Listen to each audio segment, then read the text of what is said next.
Union channel में आपका स्वागत है। आज की शैक्षणिक वीडियो में मेरा टॉपिक है हमारा देश भारत। हम सभी भारतीय हैं। हमें भारतीय होने पर गर्व होना चाहिए। भारत में अनेक धर्म, जाति, भाषाएं और संस्कृतियां हैं। फिर भी हम अनेकता से एकता के सूत्र में बंधे हुए हैं। इस अध्याय में हम भारत के राजनीतिक व भौतिक स्वरूप के बारे में अध्ययन करेंगे। आओ टॉपिक शुरू करते हैं। भारत उत्तरी गोलार्ध में एशिया महाद्वीप का देश है। इसके उत्तर दिशा में हिमालय पर्वत श्रेणी, दक्षिण में हिंद महासागर, पूर्व में बंगाल की खाड़ी व पश्चिम में अरब सागर है। यह तीन तरफ से जल से घिरा होने के कारण प्रायद्वीपीय देश कहा जाता है। भारत का क्षेत्रफल 32,87,263 वर्ग किलोमीटर है। इसकी स्थलीय सीमा 15,200 किलोमीटर, जलीय सीमा 6100 किलोमीटर है। इसका उत्तर में से कश्मीर से लेकर दक्षिण में कन्याकुमारी तक विस्तार 3214 किलोमीटर है तथा पूर्व दिशा में अरुणाचल प्रदेश से लेकर पश्चिम में कच्छ गुजरात तक विस्तार 2933 किलोमीटर है। इसकी स्थिति दक्षिण से उत्तर की ओर विस्तार 8.4 डिग्री उत्तरी अक्षांश से 37.6 डिग्री उत्तरी अक्षांश के बीच है। इसका देशांतरीय विस्तार गुजरात 68.7 डिग्री पूर्व से अरुणाचल प्रदेश 97.25 डिग्री पूर्व के बीच स्थित है। हमारा देश ग्रीनविच रेखा के पूर्व में है, इसलिए पूर्वी देशांतर कहा जाता है, जो 97.25 डिग्री माइनस 68.7 का शेष 30 डिग्री देशांतरीय विस्तार है। अब आपको ज्ञात है देशांतर के लिए स्थानीय समय में 4 मिनट का अंतर आता है। अगर हम 30 देशांतर को 4 मिनट से गुणा करेंगे तो 120 मिनट यानी 2 घंटे आएगा। इस कारण पश्चिम में गुजरात की अपेक्षा पूर्व के अरुणाचल प्रदेश में सूर्योदय लगभग 2 घंटे पहले होता है। यदि यही 2 घंटे का अंतर रहे तो सभी की घड़ी में अलग अलग टाइम रहता। इसके लिए मानक समय यानी स्टैंडर्ड टाइम निश्चित किया गया। भारत में यह 82.5 डिग्री देशांतर इलाहाबाद के पास मिर्जापुर नैनी को भारत का मानक या मनोंतर भी कहा जाता है। क्या आप जानते हैं, बड़े देश जिनका विस्तार पूर्व से पश्चिम की ओर बहुत अधिक होता है और वहां पूरे देश का मानक समय एक नहीं होता है। संयुक्त राज्य अमेरिका में 7 मानक समय हैं, कनाडा में 6 और रूस में 11 मानक समय हैं। एक बात और महत्वपूर्ण है, कर्क रेखा जो 23.5 उत्तरी गोलार्ध पर है, हमारे देश के बीच से गुजरने वाली अक्षांशीय रेखा है। यह भारत को लगभग 2 समान भागों में विभाजित करती है। कर्क रेखा के उत्तर में स्थित भाग को उत्तर भारत व समशीतोष्ण कटिबंध तथा इसके दक्षिण में स्थित भाग दक्षिण भारत या उष्ण कटिबंध भाग कहा जाता है। इसके कारण दक्षिणी भाग उत्तरी भाग की अपेक्षा अधिक गर्म रहता है। कर्क रेखा भारत के गुजरात, राजस्थान, मध्य प्रदेश, छत्तीसगढ़, झारखंड, त्रिपुरा, मिजोरम राज्य से गुजरती है। अब आप भारत के राज्य व उनकी राजधानियों को जल्दी जल्दी सुनेंगे और याद करेंगे। हिमाचल प्रदेश की शिमला, पंजाब की चंडीगढ़, हरियाणा की चंडीगढ़, उत्तराखंड की देहरादून, उत्तर प्रदेश की लखनऊ, राजस्थान की जयपुर, गुजरात की गांधीनगर, महाराष्ट्र की मुंबई, गोवा की पणजी, कर्नाटक की बेंगलुरु, केरल की तिरुवनंतपुरम, तमिलनाडु की चेन्नई, आंध्र प्रदेश की वर्तमान में हैदराबाद है, पर भविष्य में अमरावती होगी। तेलंगाना जो 2 जून 2014 को बना, हैदराबाद इसकी राजधानी है। ओडिशा की भुवनेश्वर, छत्तीसगढ़ की रायपुर, मध्य प्रदेश की भोपाल, झारखंड की रांची, बिहार की पटना, पश्चिम बंगाल की कोलकाता, सिक्किम की गंगटोक, अरुणाचल प्रदेश की ईटानगर, असम की दिसपुर, नागालैंड की कोहिमा, मणिपुर की इम्फाल, मिजोरम की आइजोल, त्रिपुरा की अगरतला, मेघालय की शिलांग। इसमें क्षेत्रफल की दृष्टि से सबसे बड़ा राज्य राजस्थान है और क्षेत्रफल की दृष्टि से सबसे छोटा राज्य गोवा है। भारत की 2011 जनगणना के अनुसार जनसंख्या 125 करोड़ है, जो चीन के बाद दूसरे स्थान पर है। भारत के स्थलीय सीमाओं से लगते पड़ोसी देश, यानी हमारे पड़ोसी देश कौन कौन से हैं? उत्तर पश्चिम में पाकिस्तान और अफगानिस्तान, उत्तर में नेपाल, चीन, भूटान, पश्चिम दिशा में म्यांमार व बांग्लादेश। इसके साथ 2 द्वीपीय देश श्रीलंका व मालदीव हैं। ध्यान दें, पाक जल संधि भारत तथा श्रीलंका के बीच है। पाक जल संधि भारत तथा श्रीलंका के बीच हैं। अब भारत की भौतिक स्थिति के बारे में बात करते हैं।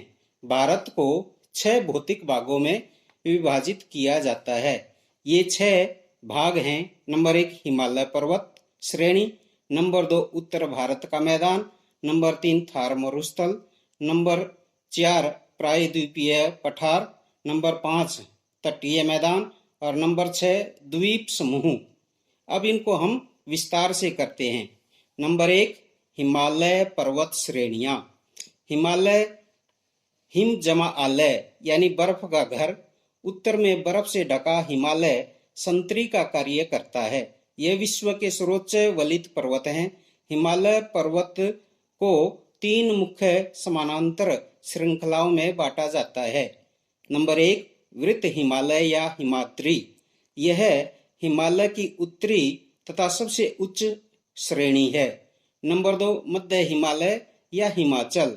यह हिमाद्री के दक्षिण में स्थित बहुत से लोकप्रिय पर्यटन स्थल यहाँ स्थित हैं, जैसे शिमला, डलहौजी, धर्मशाला, रानीखेत, मसूरी, नैनीताल, अल्मोड़ा, दार्जिलिंग आदि।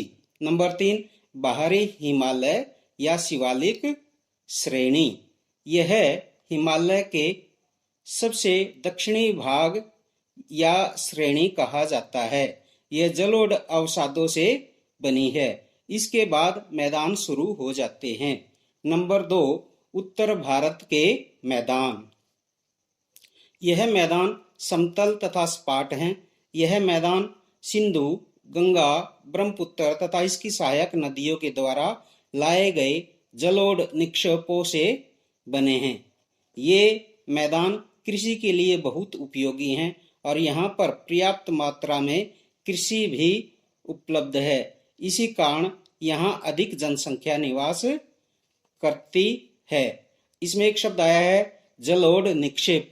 जलोढ़ निक्षेप क्या है?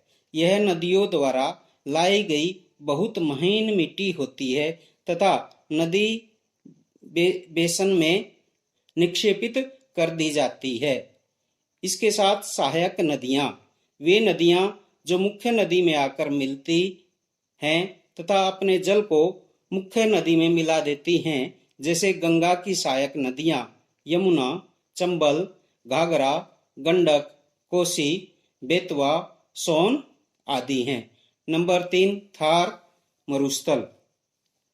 पश्चिमी राजस्थान में पाकिस्तान की सीमा के साथ सैकड़ों किलोमीटर क्षेत्र को थार का विस्तार है। थार का मरुस्थल का विस्तार कुछ गुजरात और पाकिस्तान में भी है।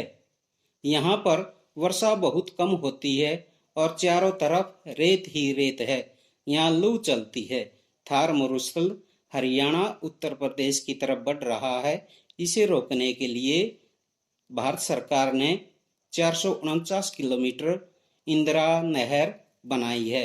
हमें भी वहां पर हरियाली की व्यवस्था करनी चाहिए, पेड़ लगाने चाहिए ताकि मरुस्थल आगे न बढ़ सके। नंबर 4, प्रायद्वीप पठार। उत्तरी मैदानों के दक्षिण में प्रायद्वीप पठार स्थित हैं। इसकी आकृति त्रिभुजाकार है। इसका धरातल काफी ऊंचा नीचा है।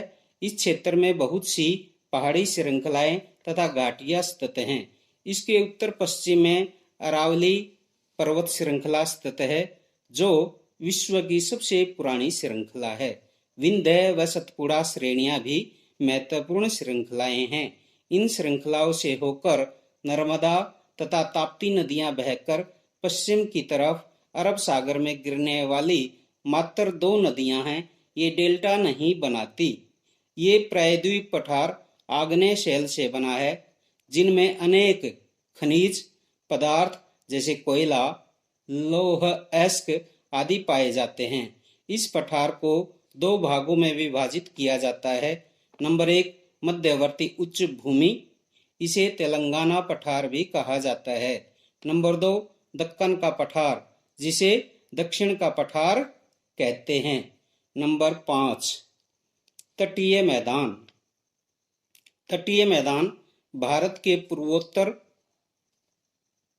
तथा पश्चिमी तट के साथ फैली पट्टियों के क्रमशः पूर्व मैदान तथा पश्चिमी मैदान कहा जाता है। नंबर 1, पूर्वी तटीय मैदान।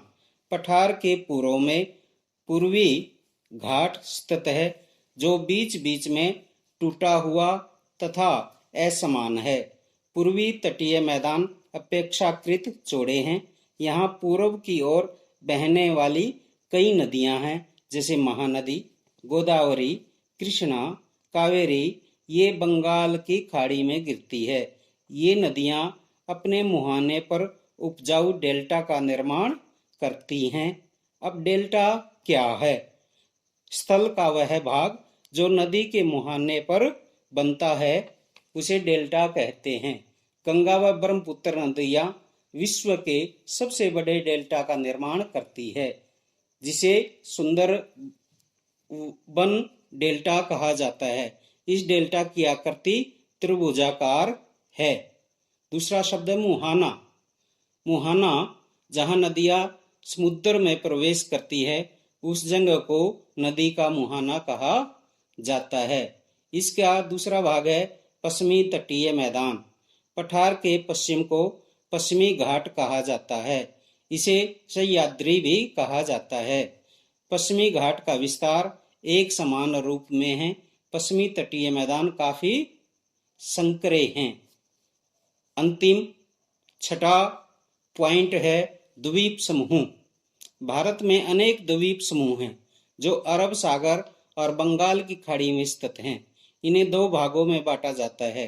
नंबर 1, अरब सागर में द्वीप समूह को लक्षद्वीप कहते हैं। ये केरल के तट से 240 किलोमीटर दूर स्थित प्रवाल द्वीप हैं।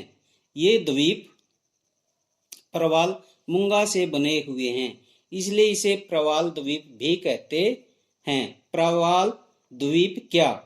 छोटे समुद्री जंतुओं के कंकाल हैं, जिन्हें पोलिप कहा जाता है। जब जीवित पोलिप मरते हैं, तब उनका कंकाल बच जाता है। अन्य पोलिप की वृद्धि इन ठोस कंकालों के ऊपर होती है, जो बढ़ते बढ़ते काफी ऊंचे होते जाते हैं तथा इस प्रकार प्रवाल द्वीपों का निर्माण होता है। नंबर 2, बंगाल की खाड़ी में स्थित द्वीप समूह को अंडमान और निकोबार द्वीप समूह कहते हैं।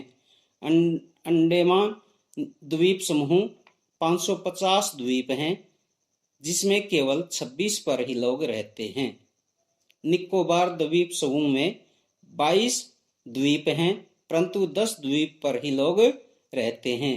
ये द्वीप समूह ज्वालामुखी चट्टानों से बने हैं। अतः हमने इस पाठ में जो प्रश्न करने हैं, उनके बारे में बताया जा रहा है। भारत के आकार, भारत की स्थिति, मानक समय क्या है, कर्क रेखा का भारत के साथ क्या संबंध है, भारत के राज्य और राजधानियां और भारत के 6 भौतिक भागों का वर्णन करके लिखकर पाठ को याद भी करना है। उन्नत भारत, शिक्षित भारत। जय हिंद, जय भारत।